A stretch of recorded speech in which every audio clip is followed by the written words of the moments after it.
We better be careful here. We better watch you out.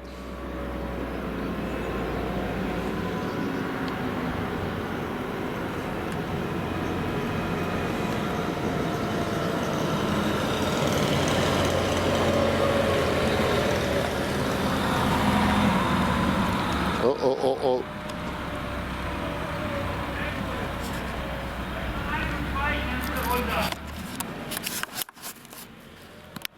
I guess trespassing is no good idea.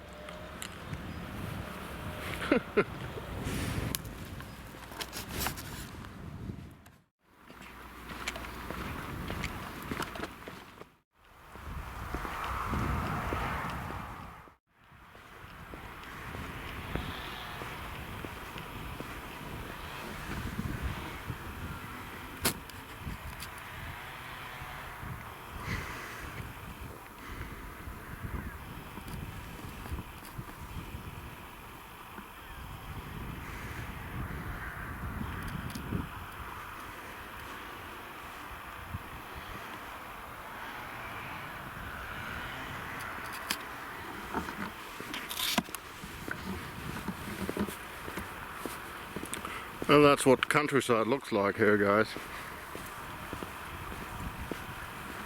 It's beautiful, I think. Flat. You're gonna like it or not. So, if you don't like it, you can't live here.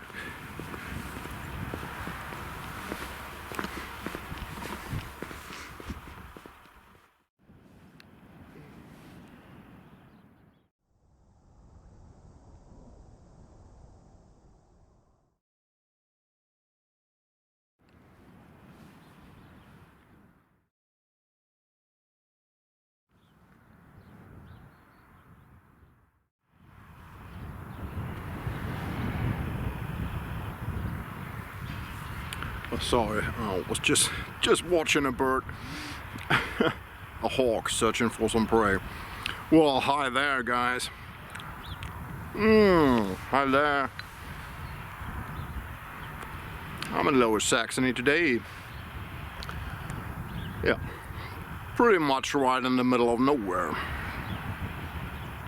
I guess inhabitants of this small village behind me, they wouldn't agree with me. So, all right, I'm gonna put a link down the bucket so you can see for yourself. I'm at Holzbalge, very small village. I was just talking to one of the farmers. The old farmer and his son. So I was just talking to them. I'm gonna tell you about that later. Well, he told me 100 inhabitants, and he said, yeah, well, whenever somebody dies, another one is born. And it's my story I want to tell you, a true story, is pretty much about that. More than 200 years ago, in 1819, a little girl was born here, right here in the village. Anna Elizabeth was her name. Anna Elizabeth Nienburg. She had a difficult life, so she was born by a single mom, and times, I don't have to tell you, times were very different then. So, being raised by a single mom, small village, yeah, didn't really work out for her. We don't know why. So, but we have reason to believe that she wasn't treated too fair. I'll tell you about that at a different place. But we have reason to believe that. So, and she got into trouble. Well, today we would call that trouble. In the early 19th century, they called that criminal acts. So, yeah. Stealing, some minor things. In the age of 13, she got arrested, 2 weeks arrest for that. Then next year, in the age of 14, 15, it's going on. So she became some kind of notorious criminal. That's what they say, what administration and authorities thought.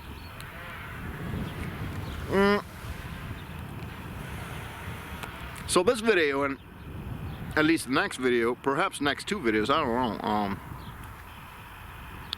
don't know.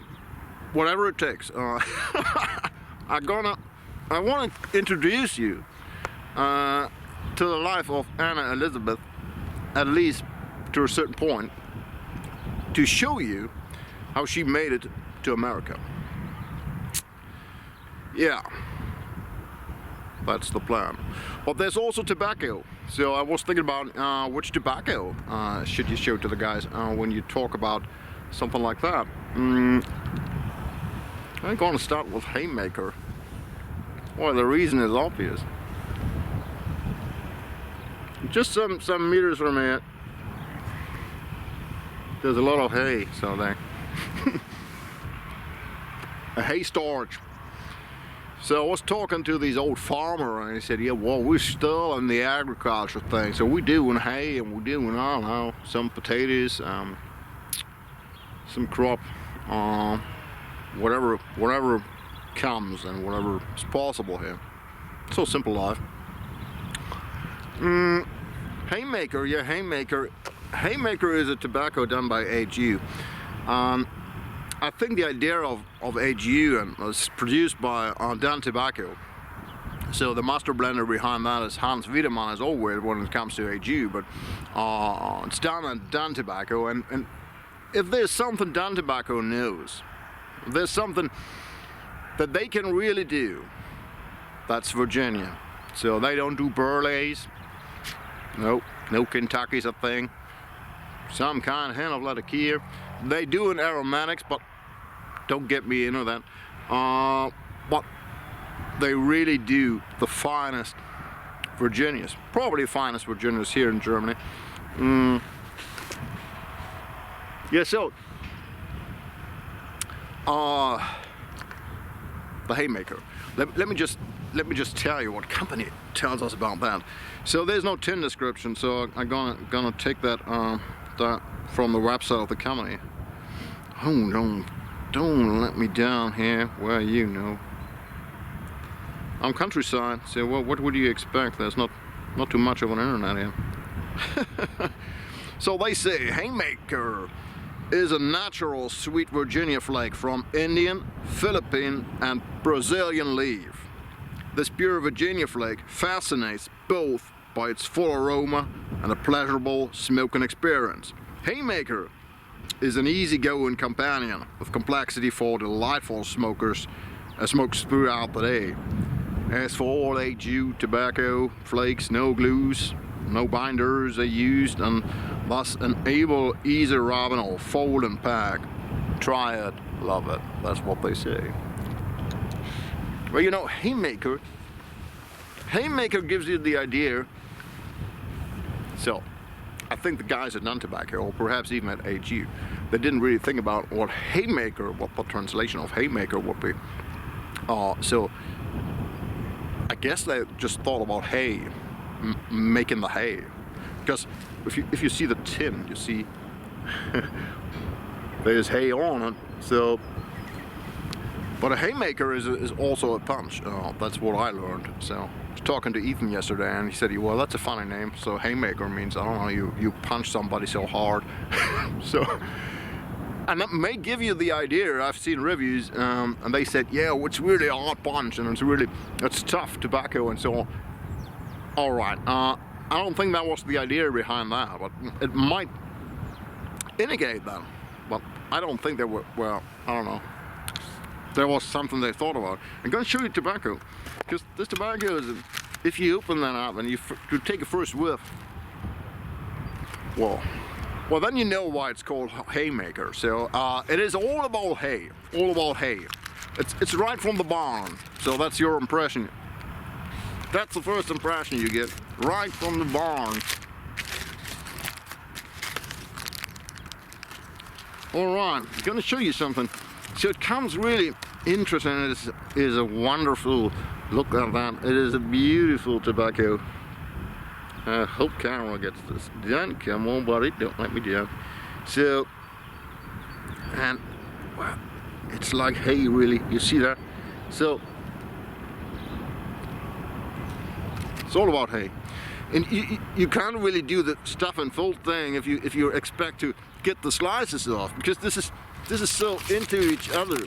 So you just I suggest, so that's what I do. You just take something off that, so like this, and you just rub it down, and I don't know, make a little ball, put it in your pipe, light it up. That's it. Nothing complicated to it.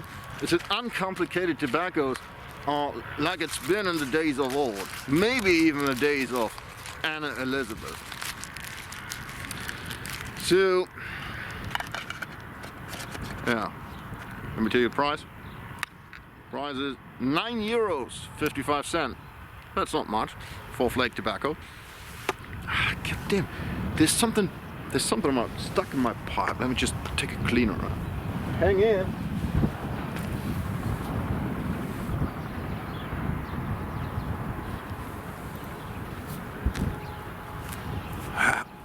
It's pipe presenter's curse. Huh? The moment you, I don't know. All right, should do the trick.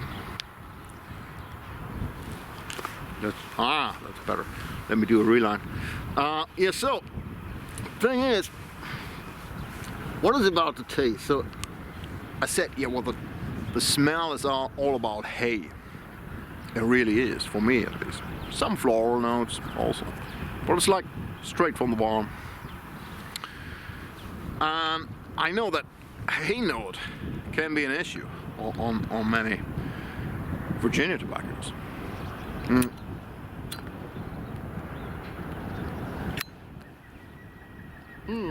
Really depends on what you like. In this case, it is wonderful. If you light that up, so there's no hay note. Or it's hard to describe what it really is. See, because what I told Ethan yesterday, I said, yeah, well, my friend, if there's something like an idea of tobacco up there in the sky, I don't know. If God has an idea, what is the taste of tobacco? I would say that it's like that. So it's pretty much straight down the middle. It is Virginia. It is really what Virginia is, and it's really what Virginia is about. So you have these sweet notes, you have a slightly floral note, you have some grassy notes, just the slightest hint of hay perhaps, so it's just in the bag. But a good portion of sweetness. So, I don't know, nicotine, strength, that's all pretty much straight down the middle, perhaps even a bit less. So that's what they say, it's a daily smoke. It is. And it's a good smoke. It doesn't get harsh, it doesn't get bitey. It could get bitey, as every Virginia could if you go too hard on that, but it's pretty resilient, even if you don't really treat it the way you should. So it's really good tobacco, nice notes, burns down to ashes, doesn't really change its taste to the last third of the bowl. Perhaps this is one of the finest Virginias. And if you compare that, let's see if you compare that, so that's my, the thing I always compare is Golden Slice. Because Golden Slice is, I don't know, something on its own.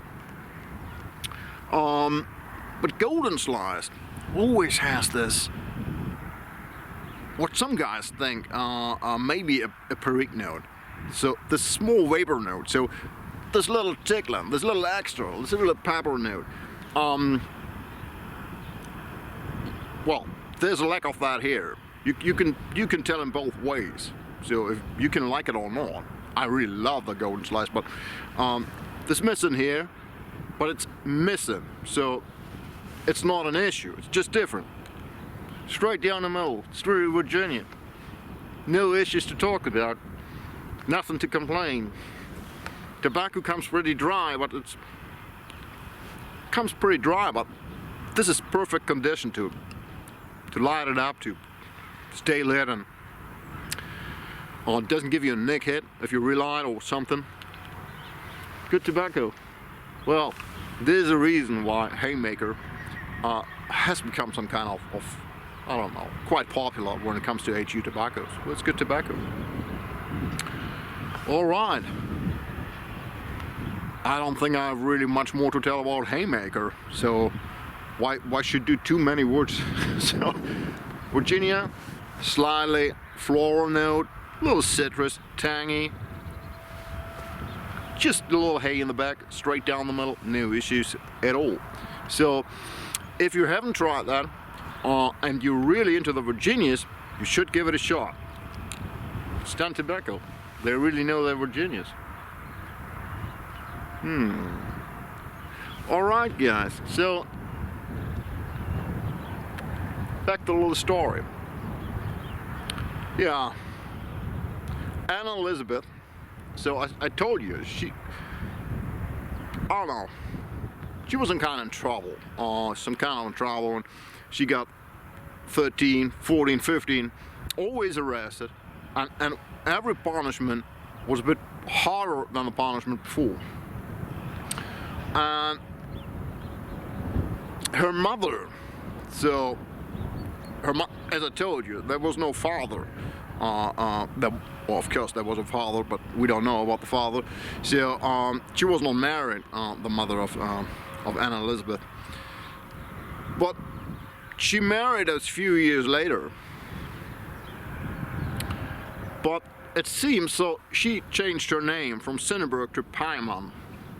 But it seems that Mr. Pyman, who was the husband of Mrs. Nienburg, he didn't adopt Anna Elizabeth. We know about that because Anna Elizabeth still has the name Anna Elizabeth Nienburg. She didn't change her name to Pyman. But obviously she was still living in the household. Probably unwanted. Probably unwanted. So difficult situation for a child. So, character of her was described by many people as mean, ruthless, yeah, aggressive even. So what happened next? What happened then? I'm gonna tell you about that, but I'm gonna tell you not here at the place where she was born. I'm gonna tell you in the next city, small town, where she went. And we're going to the archive, and I'm going to show you something. I'm going to show you why we know about the whole thing. Don't be afraid. I don't think it's going to be too boring if you're interested in history at all. So I try to keep that short, but just one or two things to make you understand how this girl got to America in the end. So all right, let's leave here and let's hop off. Next town, and that is Nienburg, and it's about, I don't know, I guess it's 1 day by foot. It's 1 day by foot. But thanks God we're not by foot, so let's go for a ride. See you in Nienburg in the archive.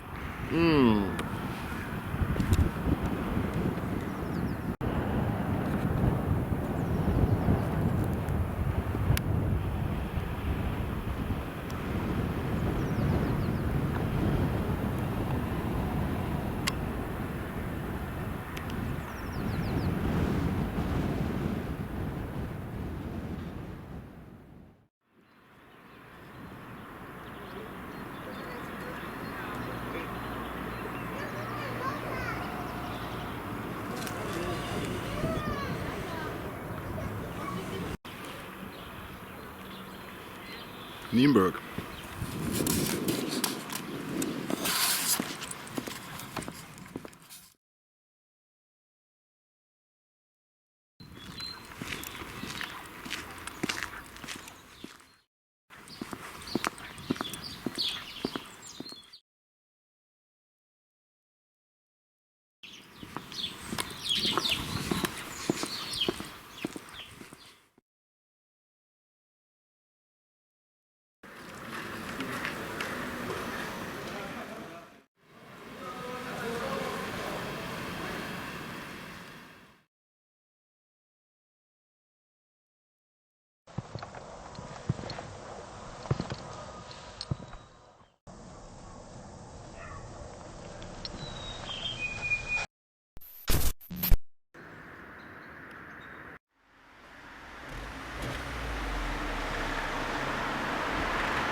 Alright, here we are guys, Archive of Nienburg. So, let's see if we can find out something about Anna Elizabeth here. But let me just get a proper jacket. No.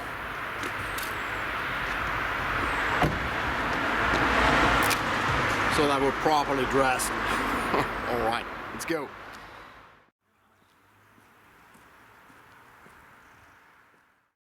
Ah, hello Mrs. Berger.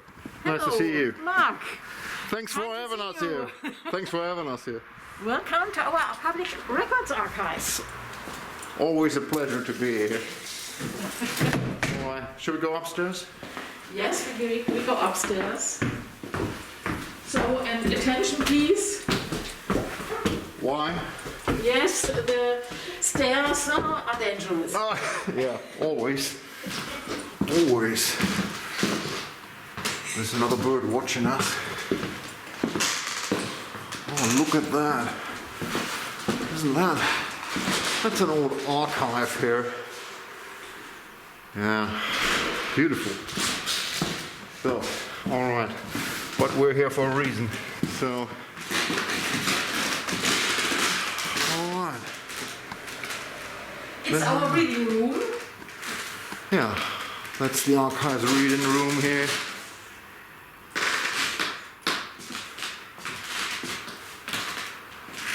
Yeah, very nice. All right, folks, let's go. I see the file I asked for is already here. Okay, I can close the window. Oh, we can do that.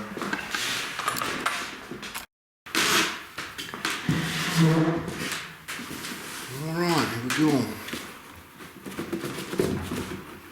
Let's see what this fellow has for us. All right.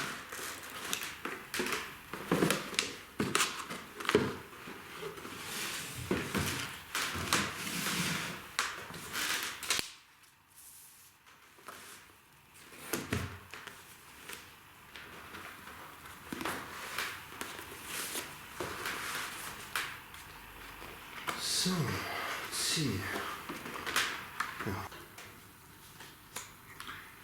Yeah. All right, guys. Here we go. Let's see if we can find out something about Anne Elizabeth and what happened to her, and perhaps about the circumstances of her life. So, believe it or not, but sometimes these old files, so these old scriptures, they carry a lot about life of people, and even if they're, I don't know, written by administration authorities even, we can find something out. So let's see if we can do that here. So first of all, I really came some kind of accidentally, or it wasn't by purpose, so that I found out about her and the file itself. So it was just that I'm going to show you that what's the name of the whole file here. I'm going to show you that. I don't know if you can read that, probably not, but and also it's written in German, so I'm going to translate that for you. So this file has a title, and that's Shipping of Criminals to America. Shipping of Criminals to America. So that's what's written here. if you don't believe me. So just get yourself someone who can help you out translating that. So yeah, shipping off criminals to America. So you might wonder about that. So what is that file about? So, and that was what got me going. So and I ordered that to have a look at that. Thing is, I'm gonna explain you something to you, so you might have a better understanding of that. So in the early 19th century, different German territories had the idea of getting rid of some what they thought of notorious criminals, getting rid of them. So just by sending them to America.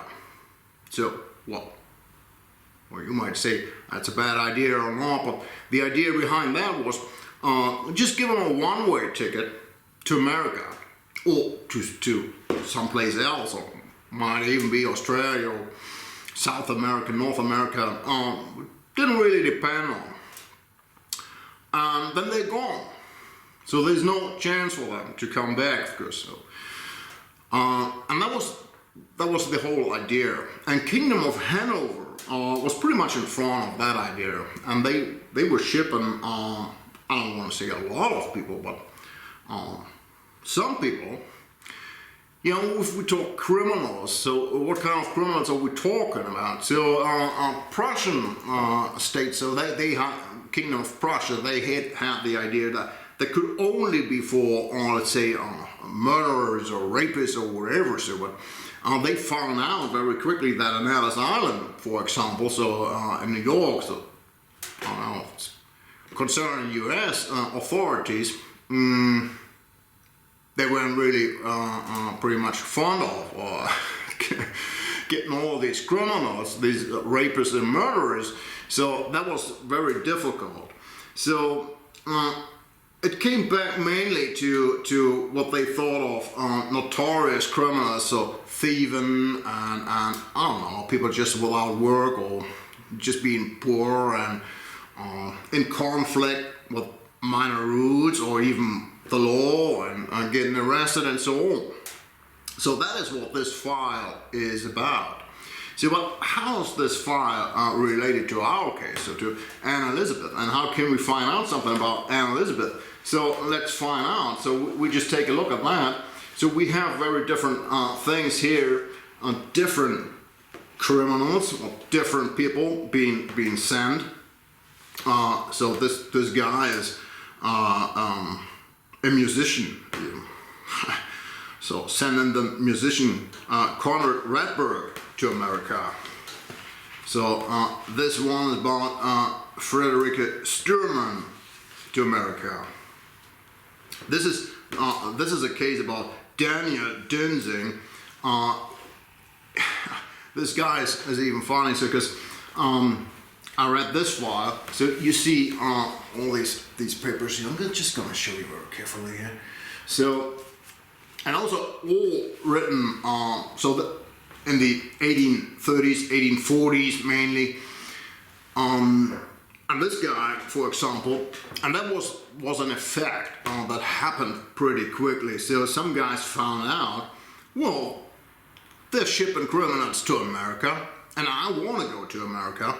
So, but you have to be a notorious criminal, and you have to prove that you don't have any chance to come back to society again. So you don't have the chance to be an active member of society or worth for society, stay in here. You have to prove that. So how should you prove that?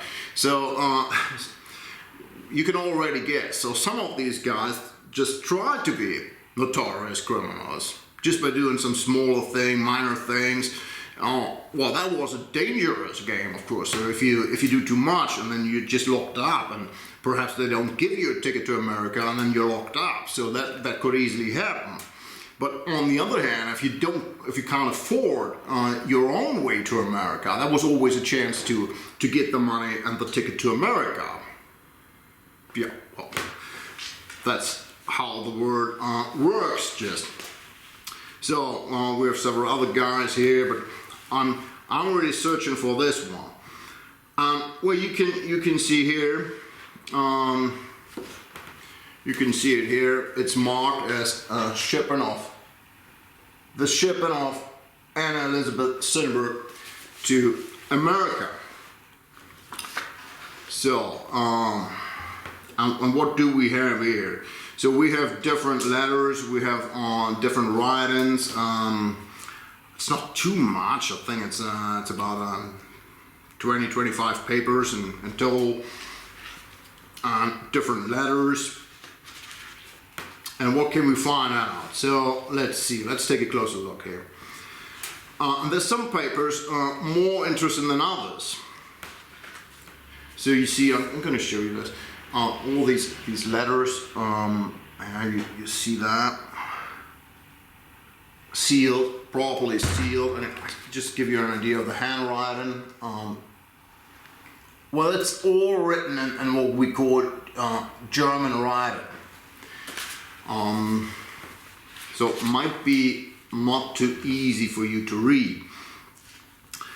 So let's see what we have. So this is an interesting paper here, because this paper here has all the main data in it. I'm going to show you that. So when I say main data, so this is some kind of form, and you have to fill in all that is expected by you to fill out.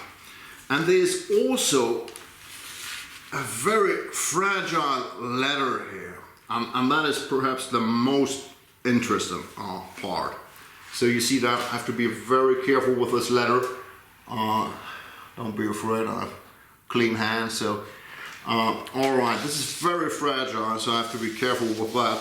But first of all, I'll show you the form. So this is the form they filled in. And I'm just gonna read one or two things of that to give you information. So they're asked different things. So what is the name of the criminal, and where's she born, and why is she arrested? So, well, they say minor thievings here.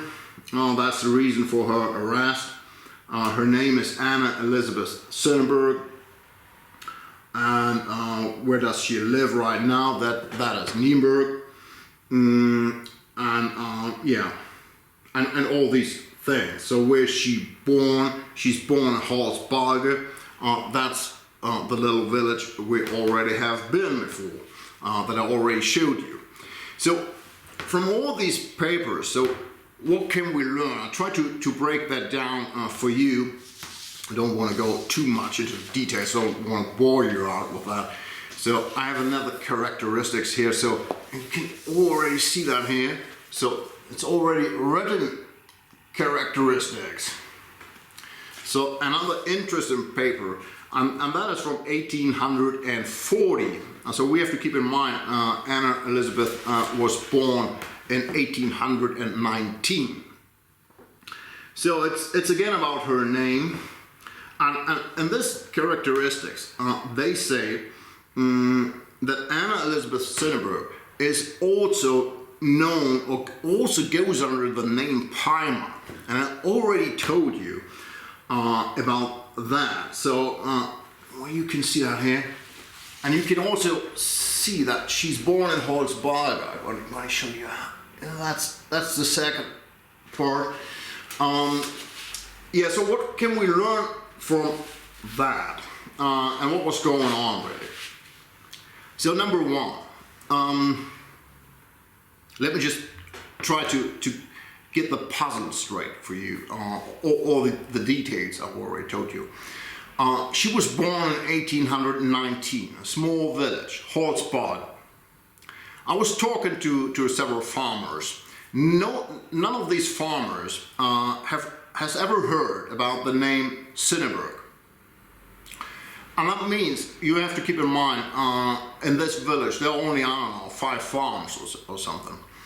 So if there has ever been a farm, a Nienburg farm, people would know until today. So well, these farms are there for hundreds of years.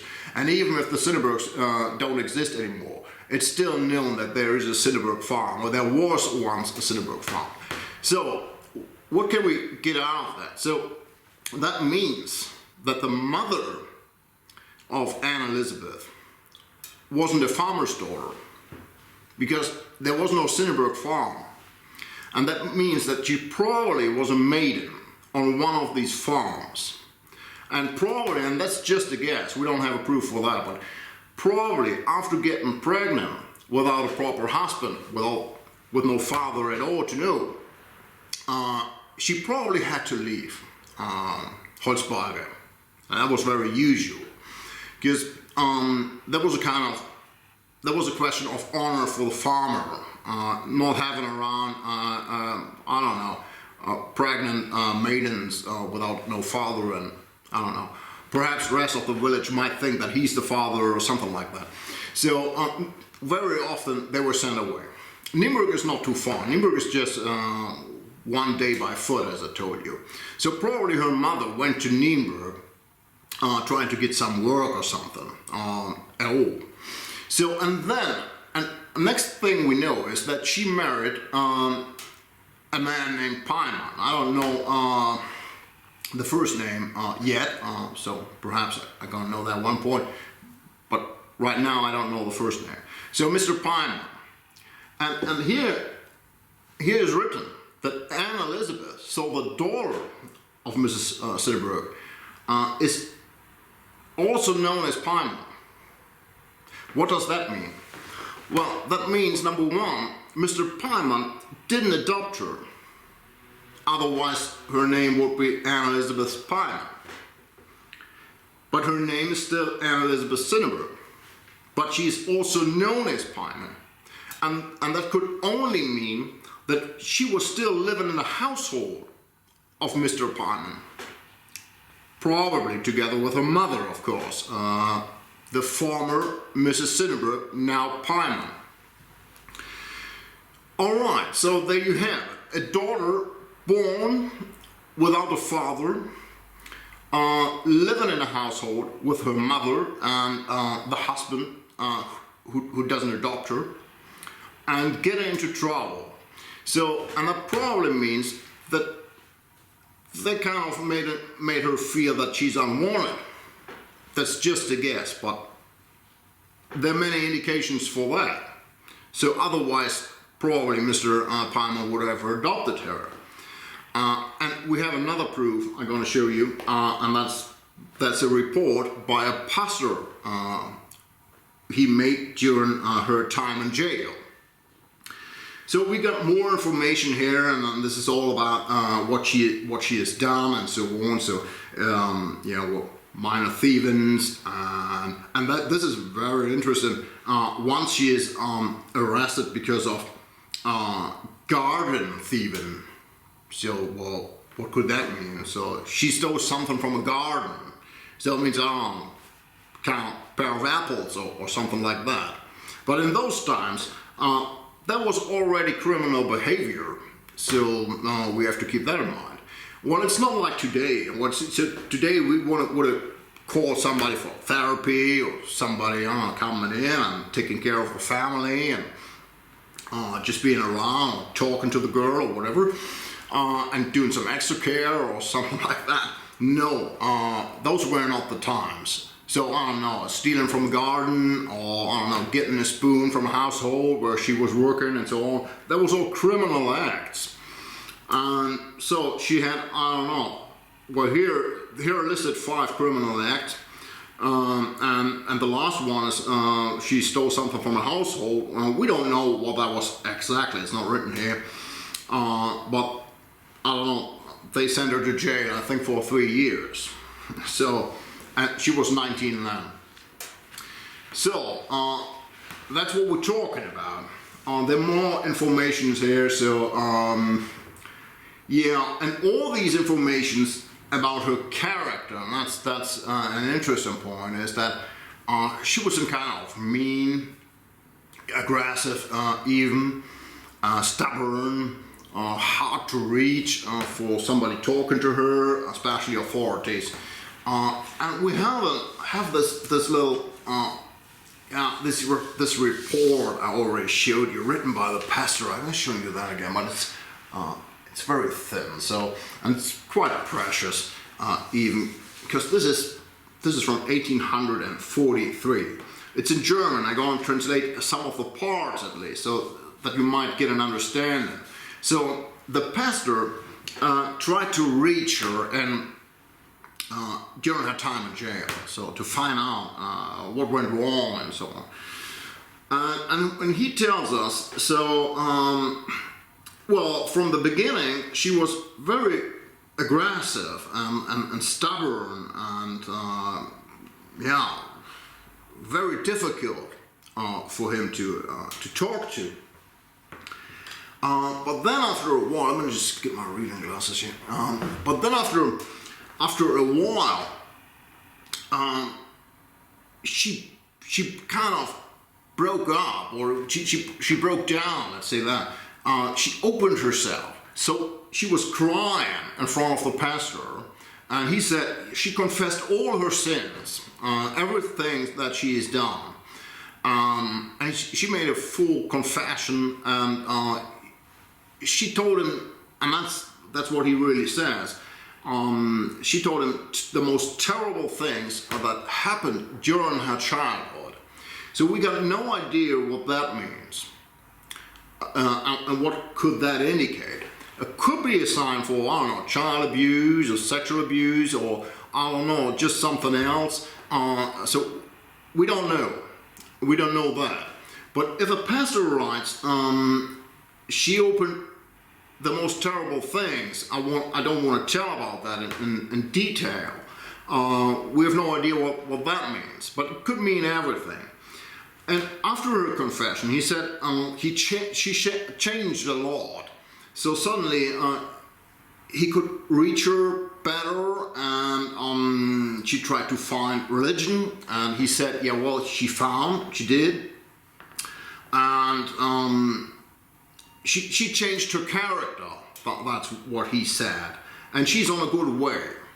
So, but the thing is, this is some kind of proof she had to bring to get her ticket to America. And to get the ticket, and she wanted the ticket to America. And to get the ticket to America, you have to have witnesses who state witness that you won't really change, that you're gonna stay a notorious criminal. And from this letter, we can really see how difficult it was for the pastor to write that. Because in the first half of the writing here of the letter, you really think that, well, yeah, it's going to be all right. She changed, and she found religion and calmed down and so on. And then he says, yeah, well, but she will probably fall back anyway, so it's better for her to send her to America. So that's that's as far as he wanted to go. So you can really read that he wasn't really into that, but he didn't want to make it difficult for Anne Elizabeth to find her way to America, I guess. So all right, so that's what they did, and we don't know about the intentions of Anne Elizabeth. So what did she think that she could really do in America?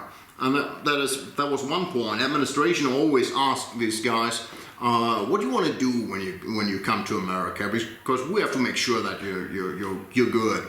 So, but that question wasn't really too serious. So in this case, Anne Elizabeth said, yeah, I'm going to work in sewing, just sewing some jackets or whatever, or shirts, sewing some shirts. Yeah, well, could be an idea, but we don't know. So, all right. So, normal procedure was that they gonna get around 50 thalers. Thaler is the German currency at that point. Around 50 thalers was just needed to go to America, to pay for the transfer to America, for the shipping. and they gave another $5 extra for the first time in America, which wasn't too much. So Thaler is German currency, but so dollar comes from Thaler, so it's the same thing. It's not the same value, so at that point, but a dollar has its origin in the word Thaler. So, all right, so that's the point up to here. So now we know a little bit about Anne Elizabeth and her life, her difficulties during childhood, and we have that written by the pastor who was talking carefully to her and found out a lot. And we have these characteristics from different jails and so on, and we know that she really wanted to leave. And yeah, could you really wonder if you now rethink about what Anne Elizabeth was up to, what she was facing, so during her early years in the childhood. So being wanted, probably we don't know. So but probably her mother made her feel that she's some kind of burden, yeah, those times were different then, and it was also difficult for her mother. So we don't know about the father. We don't know if that was just, I don't want to say a hit and run thing or whatever, but yeah, which is small step aside. And then she had this burden, and probably she made her feel that. And being unwanted in the early years, and being unwanted by the husband now of Mrs. Nienburg, of the mother, and that probably made something to Anne Elizabeth. And yeah, then stealing something, perhaps just to let the other people know I'm still here, take care of me or whatever, some cry for help or whatever, and then being arrested, and then being a notorious criminal, just feeling unwanted. And that's probably the reason why she wanted to leave the region and Germany, and just to watch out for fortune in a new world, a word she doesn't know, and a word that doesn't know her, and that is probably the most important part. So where do we go from here? So we know a little bit about Anne Elizabeth and her story, and where do we go from here? So next stop is going to be Bremen. Next stop's going to be Bremen. That's where she headed for the ship to take. So we're gonna head out for Bremen. I'm gonna tell you what happens next, and a little bit about that what happened in Bremen to immigrants from Germany to America in general, perhaps. So, all right, let's do this.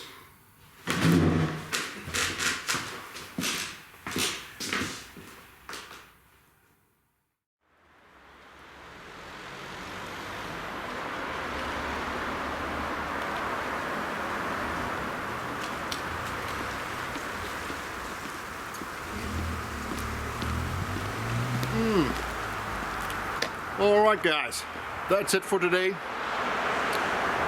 Oh, yeah, I hope that was at least something of interest for you. Hope so. And if not, I don't know, perhaps at least you give the Haymaker a shot.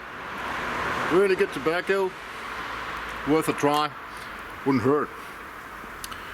And yeah, hope you have something good to chew on. Take care, guys. Hope you all are well, and perhaps see you again.